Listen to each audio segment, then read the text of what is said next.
The Dig is a new play opening next week at Theatre Upstairs in Dublin, written by Mark Wale. It's directed by Tara Darrington and features a versatile performance by Declan Mills. Mark Wale, the author, is with me in studio this evening. Mark, the story of The Dig, first of all, we're dealing with a man called RTE, Arthur, depending on who's addressing him. How would you describe him and the state he's in that we meet him when we meet him at the very beginning of the play? Oh, he's an angry man at the beginning of the play. He's just after getting the sack from his job, which I'm sure is a situation that a lot of people in Ireland will recognise. He's How successful is he before he gets the sack? He's been very successful. He's been a doer. He's been a mover and shaker for his brother-in-law, who is a property developer, builder. So he's really been the right-hand man of his brother-in-law. But his brother-in-law is very expedient, and as soon as Arthur is no longer needed, he swiftly moves Arthur out of the picture. And I think Arthur has conveniently blinded himself to a lot of the truths of his situation, and so his reaction is the dig. And The Dig isn't just about putting a spade into the ground. Indeed not. No, we liked the title The Dig. When we were talking titles, it was quite late in the process we started talking titles. Dec and I had been working on the idea for about a year. And we liked the layered nature of the title, The Dig. The fact that a dig in Dublin is a dig, we give someone a dig. But it's also, a dig is archaeology. It's excavating, as my friend Frank Miles pointed out to me yesterday. And it's also digging inside yourself, it's digging to find. It's digging yourself out of a hole. It's got lots of layers to it. And there's even the famous dig out. We've heard a lot about those as well.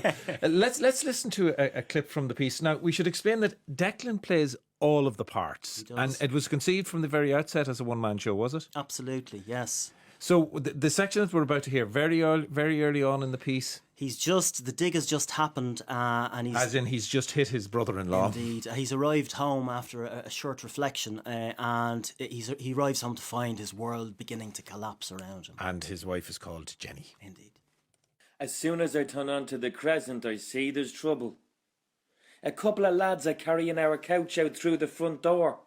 Neighbours are standing at the end of their driveways with their arms folded, watching. The Latvian weightlifter comes out through our front door. Of course he sent the Latvian weightlifter. Nobody argues with the Latvian weightlifter. Sorry, Arthur. He gave me instructions. Jenny comes hurtling down the stairs to meet me, clutching a letter in her hand. I've been trying to call you for 20 minutes. Don't panic, babe. What's the letter? Solicitors, we have to be out by 6 o'clock tonight.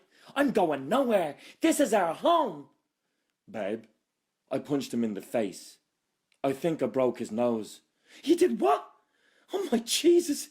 You don't do things like that to him. He's taken our home away from us. That was never in the plan. The plan was I pay the company from my wages in lieu of a mortgage. And after 10 years, the house is ours. That was our deal. Sweet, simple, a little bit dodgy, but no worse than what anybody else was doing at the time. Only now, I don't have wages, and he's taken the house. Declan Mills as Artie, as Stan the Latvian weightlifter, and as Artie's wife Jenny in that clip from The Dig. Writer Mark Wale is with me in studio this evening. We hear lots of things that will resonate with people there. This whole idea of dodgy dealings around property. When you sat down to write about where we were at, when was it actually written, Mark? What year are we talking? We finished it it'd been about a year ago. We were ready to go with it in April of last year, and then so it really was coming out of the whole crash period. Was there something specifically around property that attracted you as a theme to write about? We were both, Declan and myself, were both going through, I suppose, how our own personal housing crises. Probably very different to a lot of people, but he was dealing with really his father's death and what was going to happen to the old family house. I was dealing with the fact that I got kids and suddenly had to move out of my tiny two-bedroom flat and sort that out. And it raised all sorts of questions about housing that I think were floating around in the ether anyway, or at least a lot was being written about them, but resonated very personally with us. It also it you see the situation that you described that both yourself and Declan were in personally, and the situation then that Arthur finds himself in. We don't want to give too much of the plot away, but he finds himself having to, basically provide for his wife.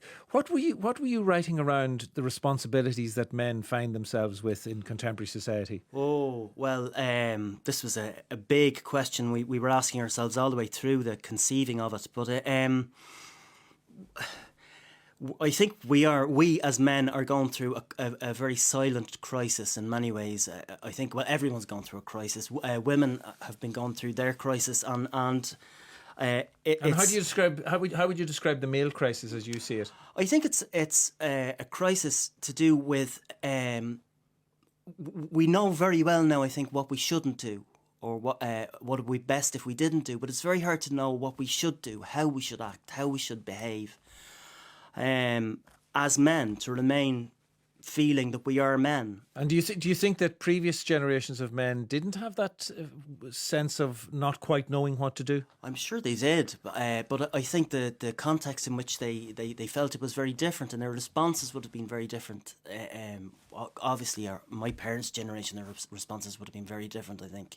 And what about the sort of networks? The idea of the old boys network, which we might think of in terms of previous generations.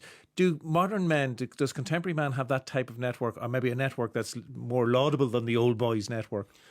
Well, it's interesting. I think one of the things we did go into when we were talking about the play was the network that comes through your work, through the people you meet at work, your professional network of contacts, and the expectations they have of you, and the fact that can very easily break down when you lose your job. A lot of people will cut you off, or maybe you've done things as a result of having lost a job, or to cause you to lose your job, that mean that the relationships you had don't exist anymore. Jenny in the play is an artist. She paints. Why did you specifically give her that job? What was the attraction in that? It struck me that it was they're all, I suppose, based on people and relationships and paradigms that I know and recognise. I felt that to have a husband who built things with his hands, and a wife who also made things with her hands, but for very different reasons, with very different impulses and with very different results. That related very differently to commercialism and to human questions. It would cause a great conflict, and I hope it does. Please God, it does. That is part of the conflict for sure. That's within the play. The play is called The Dig, written by Mark Wale. It runs at Theatre Upstairs, lunchtime Tuesday 20th of January through until Saturday the 1st of February. Additional 7 p.m. performances from Thursday evening.